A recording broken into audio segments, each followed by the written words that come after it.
Hola a todos, ¿cómo están? Soy Mateo Belgrano, soy doctorando de Filosofía en la UCA y hoy les quería compartir un poco mi lectura del texto Desromantizar a Heidegger de Don Heide. El texto es en realidad el capítulo número 3 de un libro de Don Heide que se llama Heidegger's Technologies Post-Phenomenological Perspectives. Donaid, un poco para poner en contexto mínimamente el autor, es un filósofo estadounidense que se dedica a la filosofía de la ciencia y la filosofía de la técnica. Tiene muchas publicaciones, dentro de las cuales está este texto que se llama Heidegger's Technologies. Y el texto, el capítulo 3 de Romantizar a Heidegger, empieza marcando una controversia, una ambigüedad que encuentra Heidegger en su pensamiento. Dice, en primer lugar, Heidegger es reconocido como uno de los filósofos de la técnica más importantes del siglo XX, pero eh, al mismo tiempo, y ahí ve la contradicción, Heidegger perteneció al Partido Nacional Socialista, fue miembro del partido nazi, y ahí él lo ve como como una contradicción. ¿Cómo puede ser que un autor tan crítico de la técnica y de los avances técnicos sea parte de uno de los movimientos políticos e ideológicos que aplicaron o que fueron una de las aplicaciones más destructivas, dice él, de la tecnología moderna? Ahí ve una contradicción y se pregunta, bueno, ¿cómo es posible que se den en Heidegger estos contrarios, ¿no? Que por un lado sea crítico, extremadamente crítico de la técnica y al mismo tiempo sea parte del nazismo, cuyas aplicaciones de la técnica fueron perturbadoras. ¿Cómo es posible estos contrarios? Y su tesis, su postura, su respuesta a este problema, a esta pregunta, va a ser eh, la crítica de la técnica depende de una influencia, sí, ciertas influencias y cierta filosofía romántica presente en Heidegger. Sigue habiendo un cierto romanticismo detrás de la filosofía de Heidegger y detrás de su crítica a la técnica. Entonces, Heidegger propone partir de dos ejemplos. Dos ejemplos de artefactos, ¿no? Y uno es el templo griego de Paestum, que Paestum es una zona en el sur de Italia, que Heidegger toma como ejemplo en el origen de la obra de arte.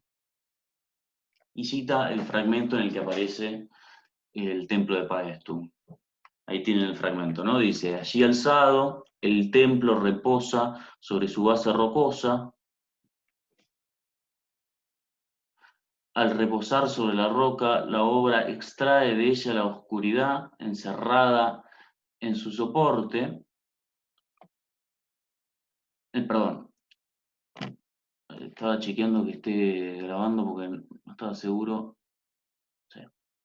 Vamos a vuelta. Allí alzado, el templo reposa sobre su base rocosa. Al reposar sobre la roca, la obra extrae de ella la oscuridad encerrada en su soporte informe y no forzado a nada.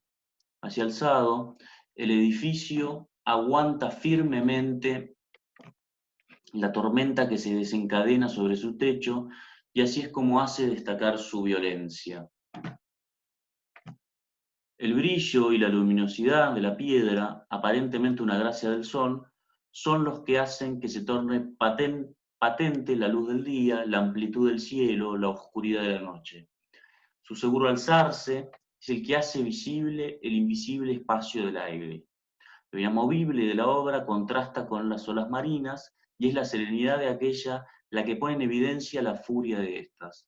El árbol y la hierba, el águila y el toro, la serpiente y el grillo, solo adquieren de este modo su figura más destacada y aparecen como aquello que son.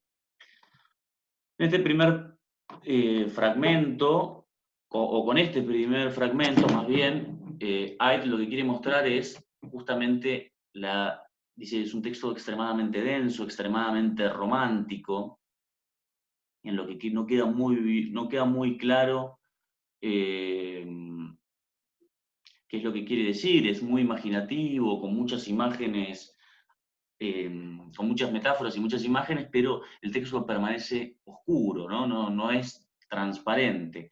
Por ejemplo, lo compara con, bueno, este es el templo de Paestum, para que lo vean, el templo al que se refiere Heidegger.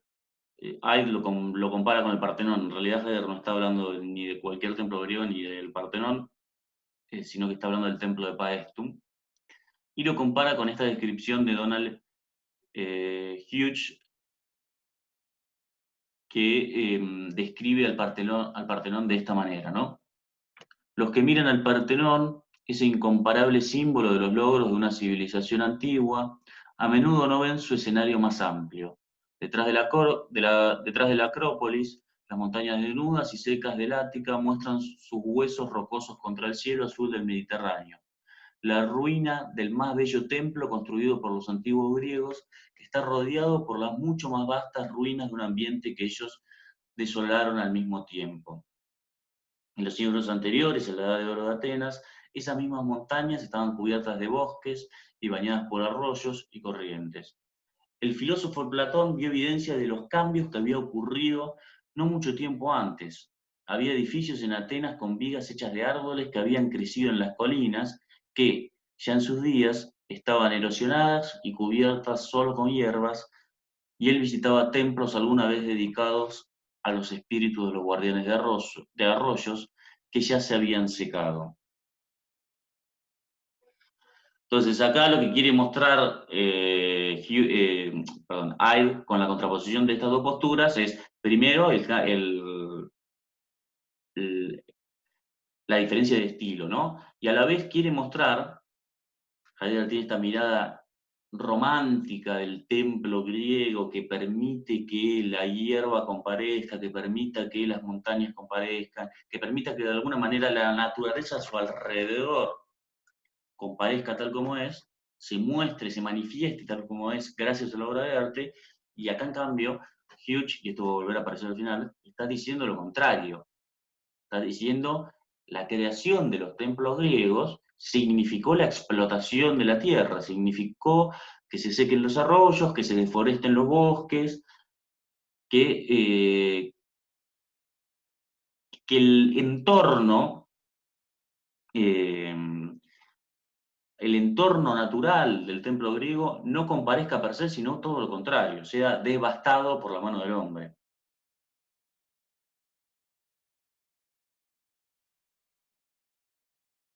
Entonces, esta realidad que marca Hughes para Hyde es justamente porque la perspectiva de Heidegger está nublada, está mediada y está nublada o enseguecida por su perspectiva romantizada, que ahora vamos a ver de qué se trata. Y lo contrasta con otros ejemplos de artefactos que da Heidegger en otras obras, ¿no? Sale de la obra de arte y se mete con el texto de La pregunta por la técnica. Y ahí va a aparecer el concepto de techne, ¿no? Concepto griego de techne, que podemos traducir como técnica. Y vemos lo que dice Heidegger en La pregunta por la técnica de la techne. Todos los textos que traigo de Heidegger son los que cita Heidegger y a partir de lo cual desarrolla su análisis, ¿no? En otros tiempos, la técnica no solo llevó el nombre de Techne, en otro tiempo se llamó Techne también a todo desocultar que produce la verdad en el brillo de lo que aparece. En otro tiempo se llamó Techne también al producir de lo verdadero en lo bello. Techne se llamó también a la poiesis de las bellas artes. Es decir, que en el mundo griego el concepto de Techne es más amplio que el que entendemos hoy. Tecnología, técnica, se circunscribe a un campo mucho más amplio de objetos dentro de los cuales están las bellas artes, ¿no? Las artes como lo que hoy entendemos por bellas artes, ¿no?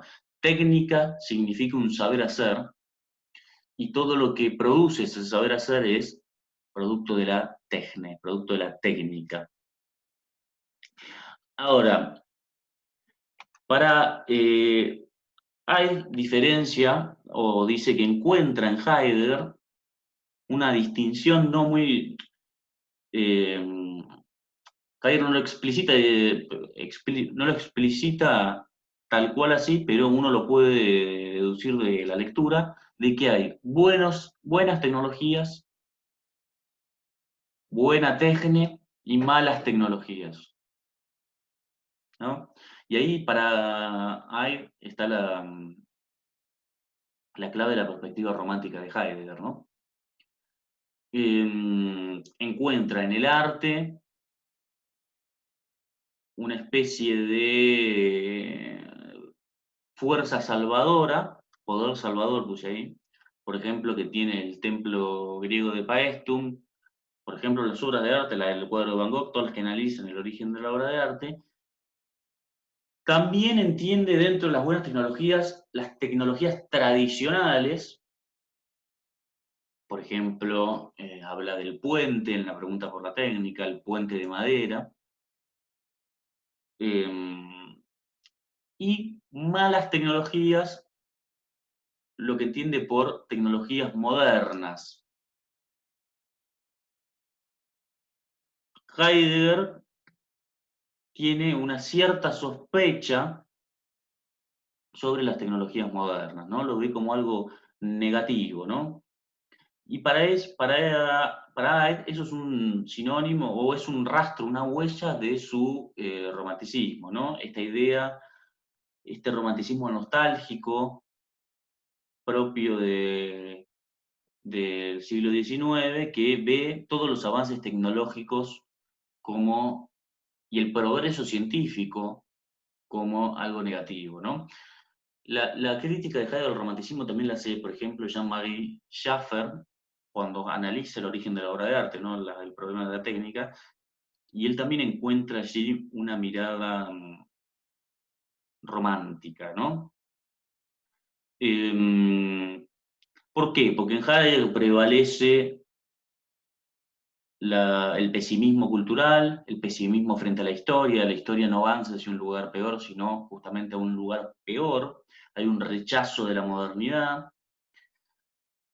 ¿Por qué hay un rechazo de la modernidad? Porque la técnica moderna lo que hace es, de alguna manera, violar la naturaleza, hay un cierto desprecio de la ciencia, hay una mistificación de la naturaleza, lo que Heidegger llama physis.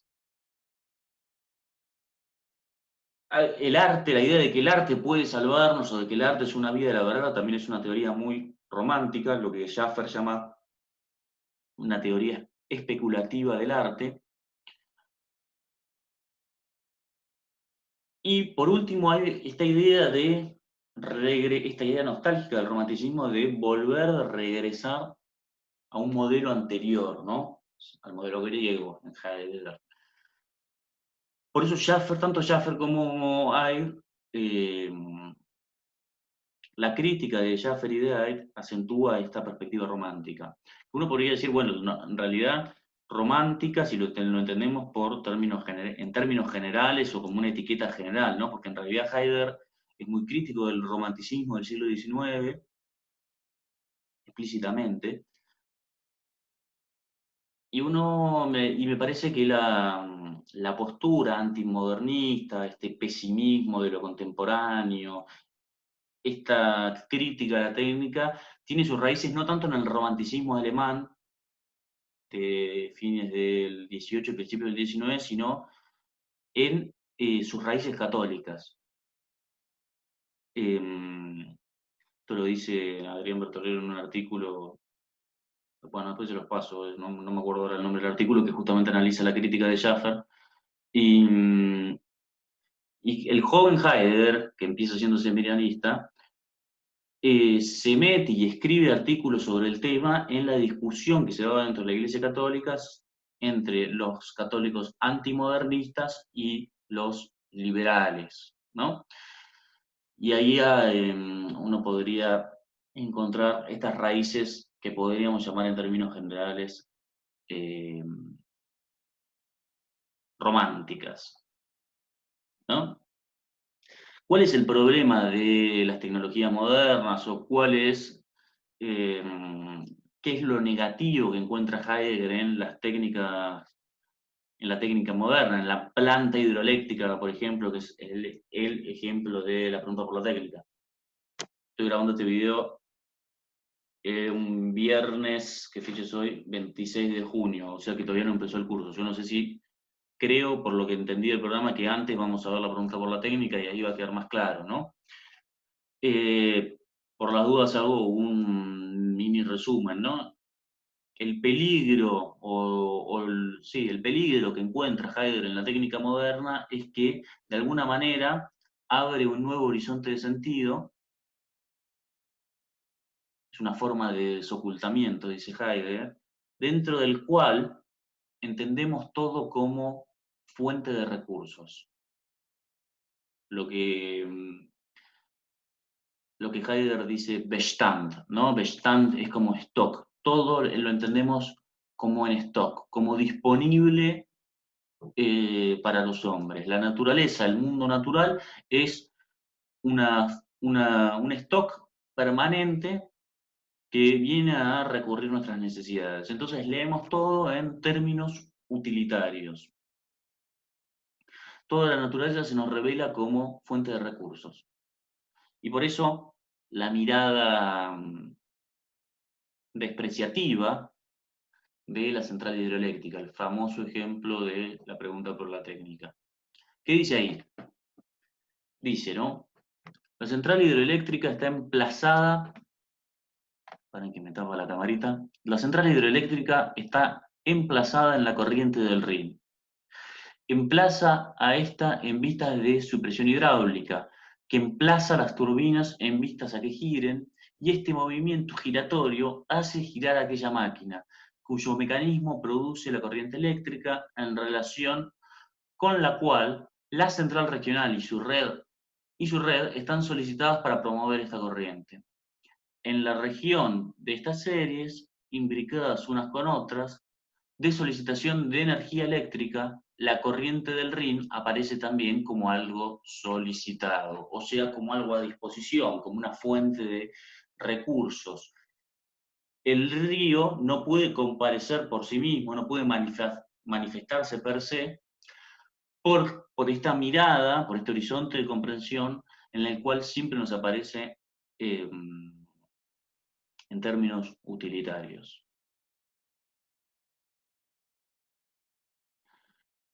Heidegger lo contrapone a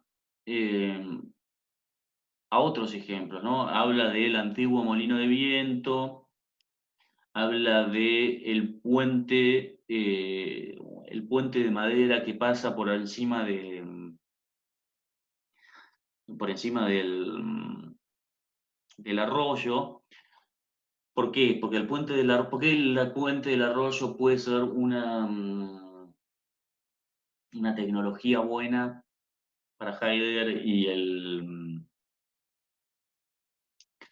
y la planta hidroeléctrica no, porque de alguna manera la planta hidroeléctrica cambia el curso del río, no lo deja hacer, cambia el curso del río para ponerlo al servicio del hombre. En cambio, el arroyo no. En realidad lo que dice Ait, lo que le critica a Ait es, bueno, los ejemplos son un poco ingenuos, ¿no? ¿Por qué? Porque el puente sigue transformando la naturaleza en pos de los designios del hombre o el arbitrio del hombre, hay una cuestión de, no lo dice así, pero así lo digo yo, ¿no? Hay una cuestión de grados, de graduación, ¿no? La intervención es mucho más violenta, la intervención de la técnica moderna es mucho más masiva, mucho más violenta, pero sigue habiendo una intervención en el puente viejo o en el molino de viento. Y una intervención que está entendiendo la naturaleza como aquello que está a mi servicio, ¿no? Entonces lo que quiere mostrar Aire con estos ejemplos es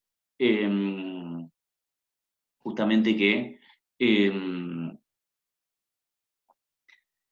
realidad Heidegger está sesgado por su perspectiva romántica, porque las tecnologías antiguas sucedía lo mismo con las tecnologías antiguas, ¿no? Sucedía lo mismo en un menor grado, pero seguía habiendo una intervención del ser humano y una explotación de la naturaleza y se seguía entendiendo la naturaleza como una fuente de recursos. Entonces, ¿por qué Heidegger es un romántico? ¿Cuáles son los argumentos para sostener el romanticismo de Heidegger?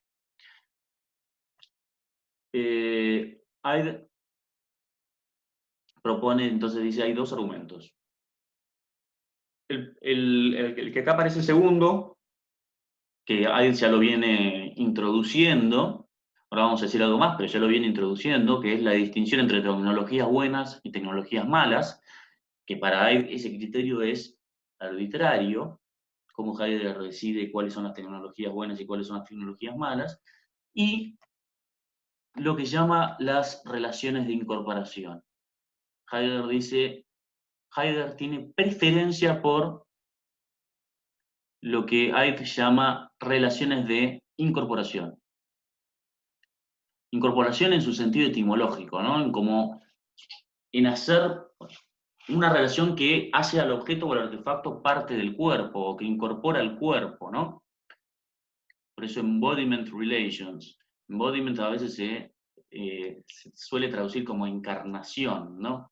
O sea que relaciones de encarnación o relaciones carnales suena un poco fuerte en español. ¿Qué es esto de las relaciones de incorporación? ¿A qué se está refiriendo Heidegger con relaciones de incorporación? Justamente que las relaciones, o lo que Heidegger ve como buenas tecnologías, tiene que ver con esos artefactos, esas tecnologías que implican una relación corporal, directa, una relación corporal y directa con el objeto o con el ambiente, ¿no? Por ejemplo, Heidegger, ahí aparece, no me quiero detener en eso, pero aparece la idea a ver si puse la cita, ¿no? De la máquina de escribir, ¿no? La máquina de escribir como algo malo o como algo negativo, porque la máquina de escribir lo que hace es justamente alejarnos de esa relación corporal que supone la escritura, ¿no? La mano dice ya no puede desocultar, ¿no? Lo que dice Aide, bueno, es esa distinción entre máquina de escribir y escribir a mano es un poco relativa, ¿no? Y un poco arbitraria, porque al mismo tiempo como con la máquina de escribir, para escribir con la mano necesitamos de una lapicera, también necesitamos de un artefacto. Y posiblemente hoy viésemos como tecnología buena en comparación con la computadora la máquina de escribir, ¿no? O nos parecería algo más artesanal, más corporal, que implica más la mediación del cuerpo, y por lo tanto, eh, desde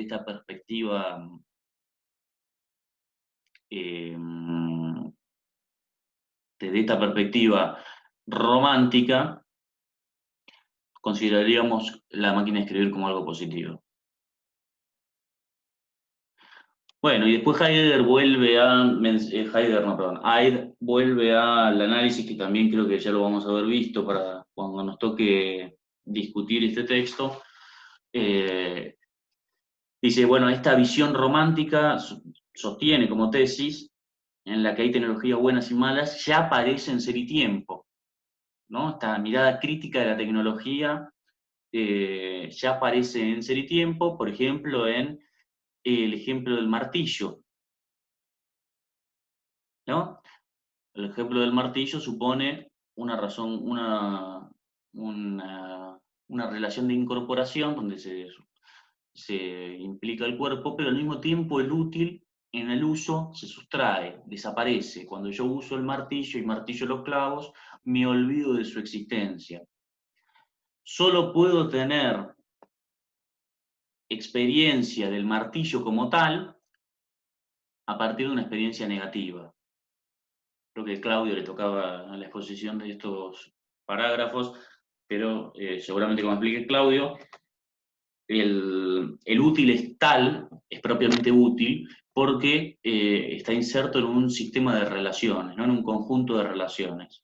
El útil es un contexto de funciones, sirve para clavar, para generar un mueble, para que una existencia pueda cenar sobre una mesa, y a la vez supone relaciones con otros artefactos como clavos, madera, qué sé yo, etcétera, ¿no? Entonces, todo ese sistema de referencias y de relaciones es un contexto significativo dentro del cual el útil comparece como tal. El martillo aparece como martillo.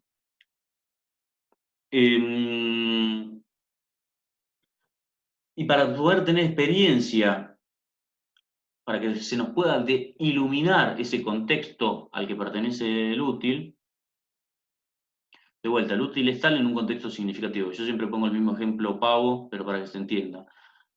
Un migitorio en un museo, como es la fuente de Duchamp, pierde todo ese sistema de referencialidad, por lo tanto deja de ser propiamente un migitorio. A nadie se le ocurriría utilizar ese migitorio en el museo, justamente porque se cayó ese contexto significativo, ¿no? Y lo que dice Aire es, bueno, el rastro de esta visión negativa de la técnica la encontramos en que para poder tener experiencia de ese contexto significativo que hace al útil, necesitamos una experiencia negativa, una experiencia privativa.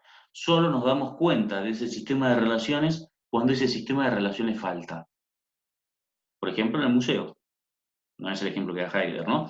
Heidegger dice cuando el martillo se rompe, cuando aparece un obstáculo, eh,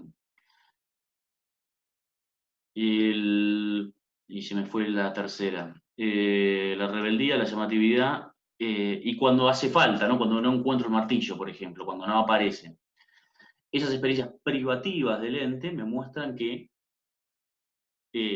para ser lo que son, necesitan de ese contexto de referencias. Y ahí hay un primer indicio de esta negatividad del concepto de la técnica.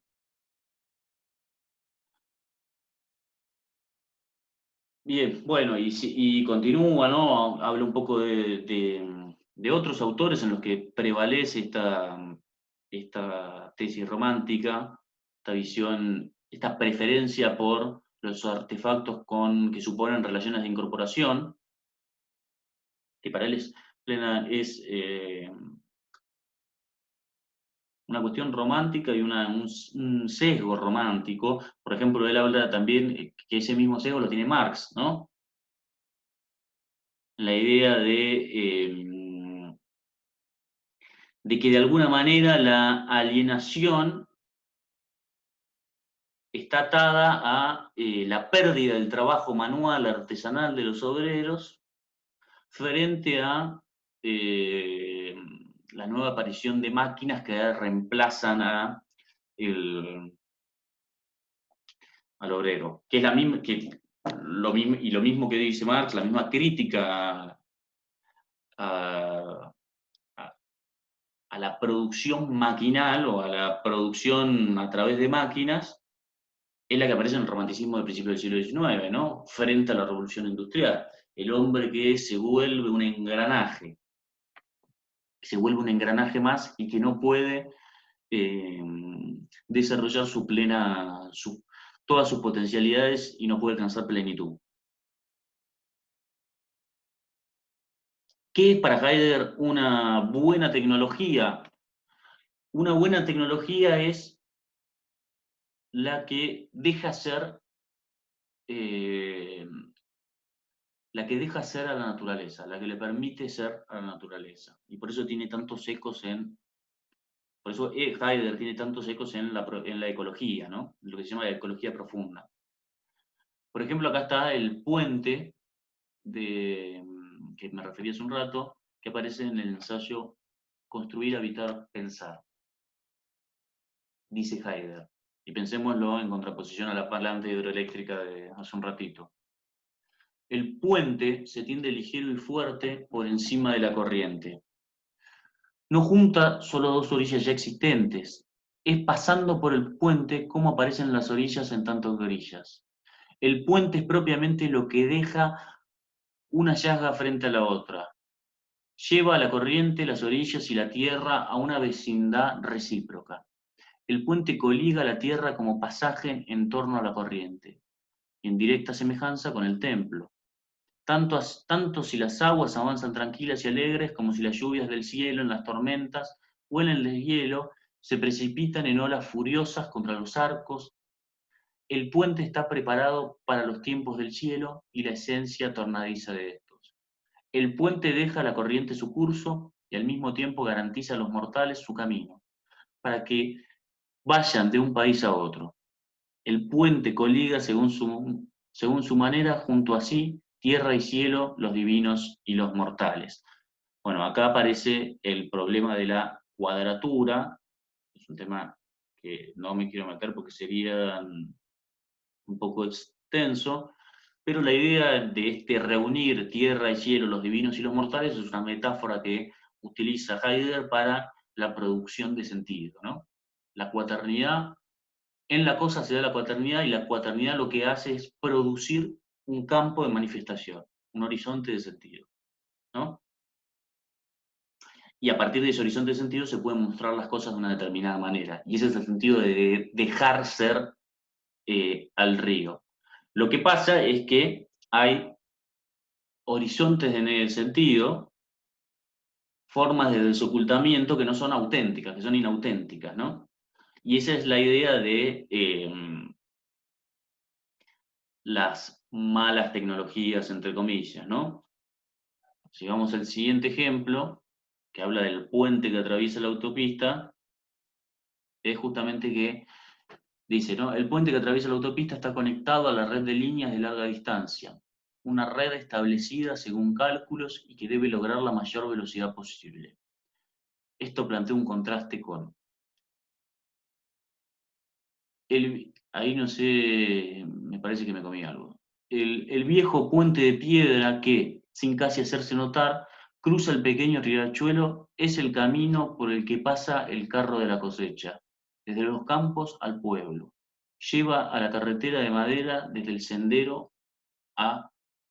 Lleva a la carreta de madera desde el sendero a la carretera. Y bueno, acá aparece de vuelta todo el problema de la técnica, de por qué la técnica lo que hace es un modo de desocultamiento que trae cierto peligro. Esto seguramente lo discutamos cuando hablemos de la pregunta por la técnica, ¿no? Pero el peligro es justamente que el desocultamiento de la técnica lo que hace es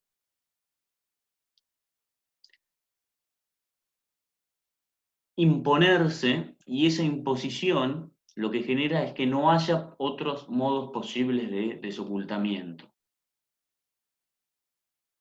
Es lo que se llama el emplazamiento, ¿no? La técnica es una forma de desocultamiento, por ejemplo, acá dice, ¿no? Pero si consideramos la esencia de la técnica, experienciaremos la estructura de emplazamiento como un sino del hacer salir lo oculto. De este modo residimos ya en lo libre del sino. Si nos abrimos de un modo propio a la esencia de la técnica, nos encontraremos sin esperarlo, cogidos por una interpelación liberadora, ¿no? Si nos salimos del horizonte de la técnica, podremos alcanzar lo que llama la Gelassenheit, ¿no? La serenidad.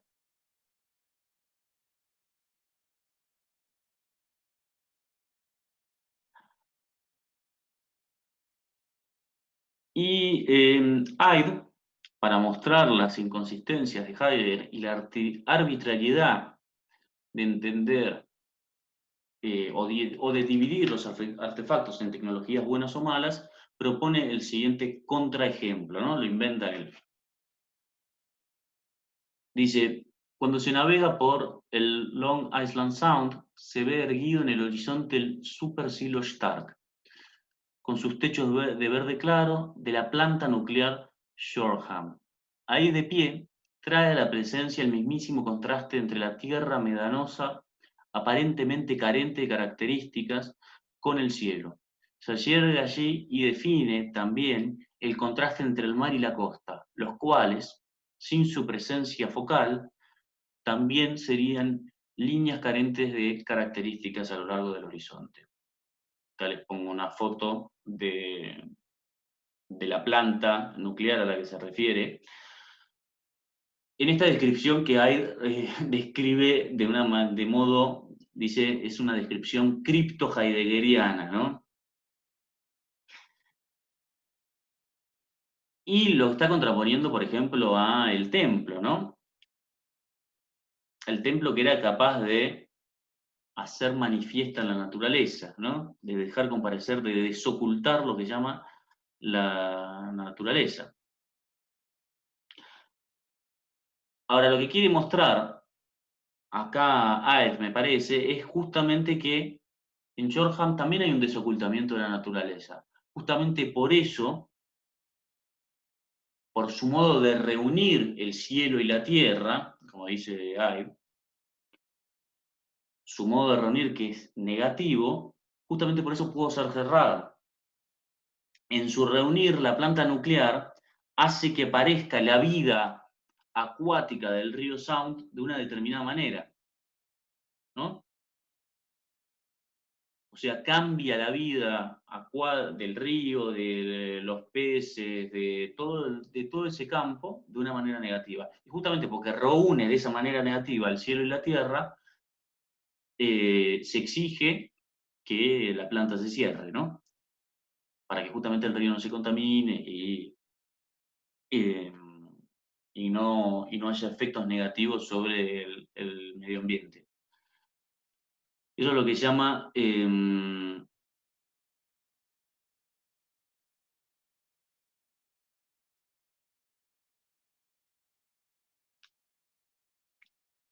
perdón, y eso es lo que Aid, y acá con esto quiere mostrar Aid, que de alguna manera eh,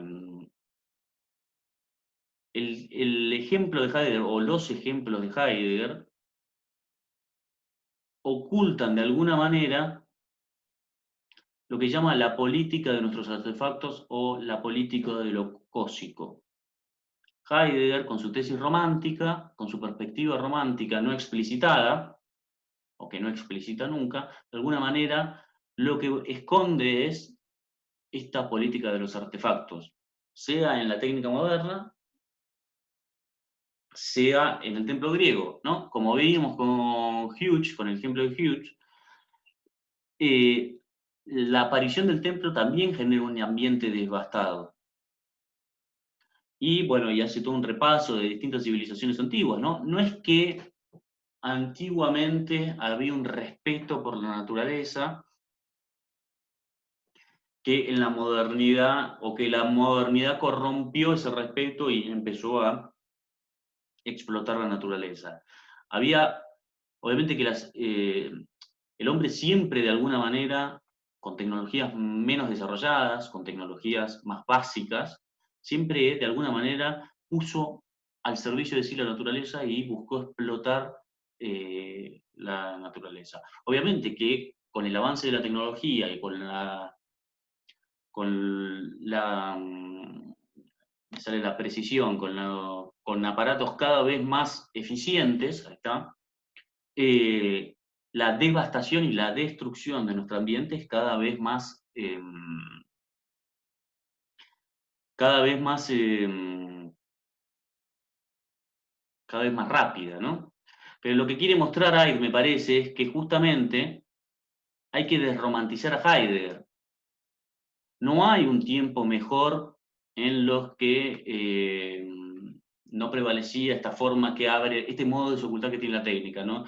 No hay un tiempo mejor al que tenemos que volver, o no hay un modelo en la antigüedad o en otras culturas menos occidentales, eh, donde el ambiente no está amenazado. Hay que justamente desmitologizar esta manera de ver, esta manera, esta perspectiva que tiene Heidegger de entender la técnica, ¿no?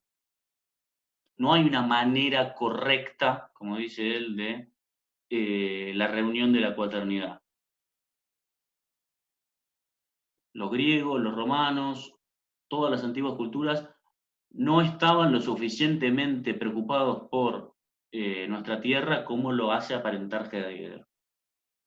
Entonces, lo que propone Heidegger es justamente en esta desmitologización es quiere resaltar justamente que tenemos que dejar de mirar nostálgicamente hacia el pasado y dejar de creer que me parece, ¿no? Hay artefactos buenos y malos, sino que lo que debemos hacer es repensar las categorías y repensar los modos en que nos relacionamos con la naturaleza. No hay que romantizar una cultura sí, una cultura o una época, sino que debemos repensar hoy cómo podemos genuinamente relacionarnos con el mundo. Bueno, no sé cuánto tiempo voy, pero espero no haberme pasado mucho. Y eso es más o menos, me parece, la postura de Ive y la idea o el corazón del texto, ¿no? Esta búsqueda de desromantizar a Heidegger. Bueno, muchas gracias por escuchar y nos vemos en el curso.